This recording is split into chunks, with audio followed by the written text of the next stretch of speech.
Well, that's right. Here we are in June, finally. One more month away before I turn 58. This morning we are going to talk about Command Sergeant Major Sydick. This guy was on our second deployment. This is what we call a patch and badge Nazi. This guy was a real piece of friggin' work. Real piece of friggin' work. This douchebag, all he did, from our train up to our deployment into our redeployment back to Fort Lewis in Washington, all this guy did is walk around in the sun, nice and hot, beating down on your head, going up to everybody's uniform, checking for scare badges and combat patches. That's all this guy jackass ever did. How much money was the Sergeant Major making in a fucking war zone? Per month? Maybe 10, 12 grand maybe? I mean, that's damn good money. You know, combat zone exemption and all that other bullshit. Hostile fire. This fucking guy would go up to everybody that had anything on their fucking thing. It could be fucking, excuse me, on this side.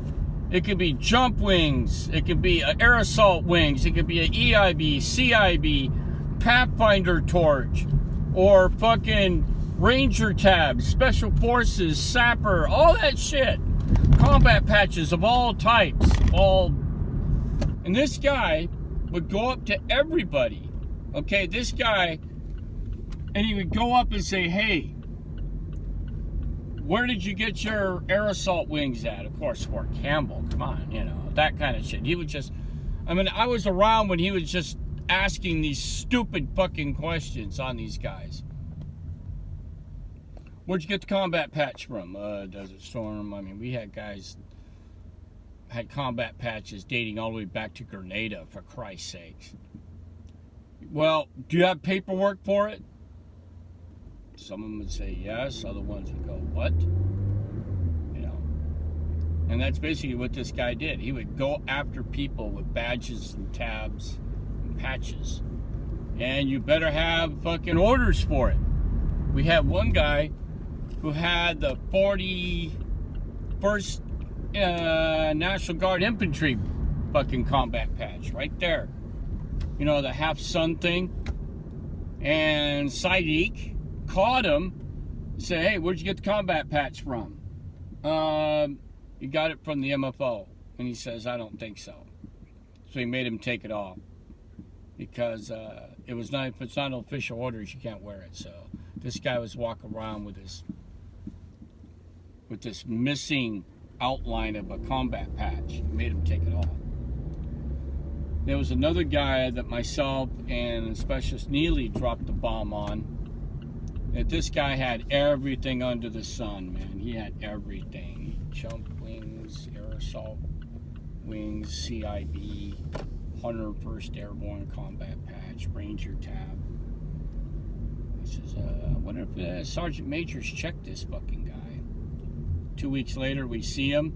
You had to remove all his patches. But still, I mean, it was crazy that you better have some goddamn orders for it. Because he did not like anybody. Oh boy. He didn't like anybody with any kind of combat patch or scare badges. Because he himself had CIB and air assault and airborne. All that other happy shit. So, this guy was a real prick. Everybody hated this guy. And he says, and we're going to be getting awarded combat patches for this deployment, but you are not allowed to wear them until long after we demobbed and left Fort Lewis. He did not want to see anybody walking around with 18th Airborne combat patches. He did not want to see anybody So he made a big stink about that. So we have one guy, a specialist tappy. Specialist tappy, this guy had jump wings, halo wings, PJ wings. He had, what the else did he have? Air crew chief wings. And he had a scuba bubble. On this side, he had a scuba bubble. And he was a specialist 4. He wasn't an E5. And myself and this specialist nearly got out of the chow hall just as the sergeant major walked up. And he saw this guy. And this guy, he had the tower of power. I mean, just holy shit, we just stacked. And he walks up to us, hey, specialist. Specialist got at, at parade rest. And he says, where'd you get all that stuff? He says, he was an Air Force PJ. And he says, what? You better have paperwork for that. And he says, actually, Sergeant Major. He opens up his pocket out of his DCU top, folded it out, was a DD-214, and handed it to him. And it had all his shit on there. This guy spent 8 years in the PJs. Parajumpers, 8 years. The guy's done over 100 plus jumps. I was like, what? And he's like, oh, all right, specialist, and he was, Sergeant Major was somewhat pleased, I guess, because somebody actually had paperwork and carried it on them. Roughly 2 weeks later, we saw the fucking specialist tappy was now an E5. They fucking, Sergeant Major promoted him. Anybody with all those badges and experience, he should be an E5. So this guy was a grade A douchebag. And when we got to Fort Lewis, this fucking jerkweed would walk around, and even to other soldiers that was even in the battalion.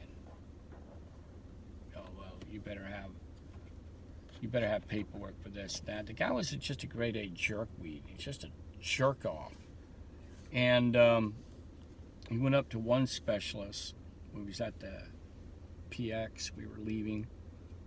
And he was in a gross conversation with one specialist that was stationed in Fort Lewis. And he asked him why he had a CIB with a star on it.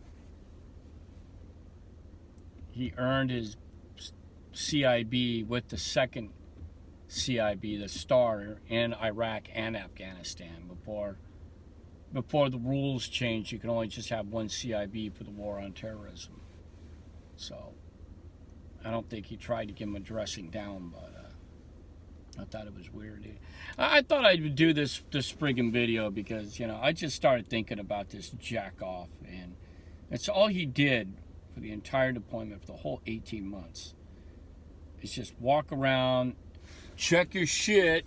If you got jump wings or fucking foreign jump wings or tabs, all that other bullshit, and then he would just. And if you didn't have paperwork for it, you were getting an Article 15.